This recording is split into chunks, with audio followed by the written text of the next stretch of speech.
வணக்கம். இன்றைக்கி இந்த வீடியோவில் ரொம்ப சத்தான ஒரு ரெசிபி தான் பார்க்க போகிறோம். தூதுவளை ரசம். இந்த சத்தான ரொம்ப சுலபமான இந்த தூதுவளை ரசம் எப்படி செய்கிறதுன்னு வாங்க பார்க்கலாம். என் தோட்டத்திலிருந்து எடுத்த இந்த தூதுவளை இலைகளை முதல்ல இதில் இருக்க முள்ளை நம்ம எடுக்கணும். இந்த தூதுவளை இலைகளில் இருக்க முள்ளுகள் எல்லாமே எடுத்தாச்சு. இப்போ இது நல்லா இந்த இலைகளை நல்லா கழுவிக்கலாம். அடுத்து அரைக்கிறதுக்கு தேவையான பொருட்கள் என்னென்னு பார்க்கலாம். ஜீரகம் 1/2 டீஸ்பூன், மிளகு 1/4 டீஸ்பூன், 1/4 டீஸ்பூன் அளவுக்கு பெருங்காயத்தூள், இதோட நம்ம கழுவி எடுத்து வச்சுருக்க தூதுவளை இலைகள். இப்போ அதையும் மிக்ஸி ஜாரில் சேர்த்துக்கலாம். மறக்காமல் முள்ளை ரிமூவ் பண்ணிடுங்க. அதுக்கப்புறம் தான் நம்ம அதை சமைக்க யூஸ் பண்ணணும். இதோட நம்ம 2 தக்காளி இது மாதிரி மிக்சியில் அரைக்கிறனால இது மாதிரி மீடியம் சைஸ் கட் பண்ணி வச்சுக்கோங்க. 4 பூண்டு பல் இதோட சேர்த்துக்கோங்க. இது எல்லாத்தையுமே சேர்த்து நல்லா நைஸாக அரைச்சி எடுத்து வச்சுக்கோங்க.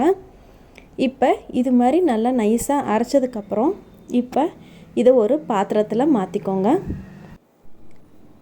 இதை பாத்திரத்தில் மாற்றினதுக்கப்புறம் இதிலேயே தேவையான அளவு தண்ணி ஊற்றி நல்லா மிக்ஸி ஜார்லேயே தண்ணி ஊற்றி நல்லா மிக்ஸ் பண்ணிவிட்டு அதையும் இப்போ பாத்திரத்தில் சேர்த்துக்கோங்க. இந்த ரொம்ப சத்தான தூதுவளை ரசம் சளி இருமல் குழந்தைங்களுக்கு இருந்தால் கூட இது மாதிரி ரசம் வச்சு கொடுத்திங்கன்னா கண்டிப்பாக க்யூர் ஆயிரும். இதோட 1/4 டீஸ்பூன் மஞ்சத்தூள் சேர்த்துக்கோங்க. இப்போ தேவையான அளவு உப்பு சேர்த்துக்கோங்க. இப்போ இதை ரெண்டையும் சேர்த்ததுக்கப்புறம் நல்லா மிக்ஸ் பண்ணிவிட்டு மீடியம் ஃப்ளேம்லேயே வச்சு கொதிக்க விடுங்க. இதிலே கொஞ்சம் தேவையான அளவு தண்ணி ஊற்றிக்கோங்க. நல்லா கொதிக்க விடுங்க. இப்போ இது மாதிரி நல்லா கொதி வந்ததுக்கப்புறம் லோ ஃப்ளேமில் வச்சுக்கோங்க. இப்போ இந்த ரசத்துக்கு தேவையான அளவு காரம் இப்போ சேர்க்க போகிறோம். இது மாதிரி நல்லா ஒரு கொதி வந்ததுக்கப்புறம் இப்போ நம்ம எந்த அளவுக்கு ரசம் தேவையோ அந்தளவுக்கு நம்ம தேவையான அளவு தண்ணி இப்போ சேர்த்துக்கணும். அதாவது மிளகாய்த்தூளும் ரசத்தூளும் சேர்க்குறதுக்கு முன்னாடி இது மாதிரி ஒரு கொதி வந்ததுக்கப்புறம் இப்போ பாருங்கள் தேவையான அளவு தண்ணி ஊற்றிருக்கேன். இப்போ நம்ம இந்த காரத்துக்கு மிளகாய்த்தூளும் ரசத்தூளும் நான் சேர்க்க போகிறேன்.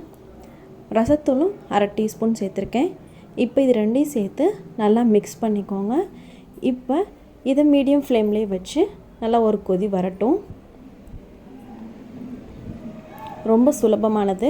இது மாதிரி நல்லா ஒரு கொதி வந்ததுக்கப்புறம் அடுப்பு ஆஃப் பண்ணிடுங்க. இப்போ பாருங்கள் ரொம்ப சுலபமான சத்தான ரெசிபி செஞ்சாச்சு. இதை நீங்களும் ட்ரை பண்ணி பாருங்கள். பிடிச்சிருந்தால் லைக் பண்ணுங்கள், ஃப்ரெண்ட்ஸ்க்கு ஷேர் பண்ணுங்கள். இது மாதிரி மற்றொரு ரசம் மிளகு ரசம், இதுவும் சளி இருமலை சரி பண்ணக்கூடியது. இதையும் நீங்கள் ட்ரை பண்ணி பார்த்துட்டு இது முடியும் நம்ம சேனலை சப்ஸ்கிரைப் பண்ணாதவங்களாக இருந்தால் மறக்காமல் சப்ஸ்கிரைப் பண்ணுங்கள். வீடியோ பார்த்ததுக்கு ரொம்ப நன்றி.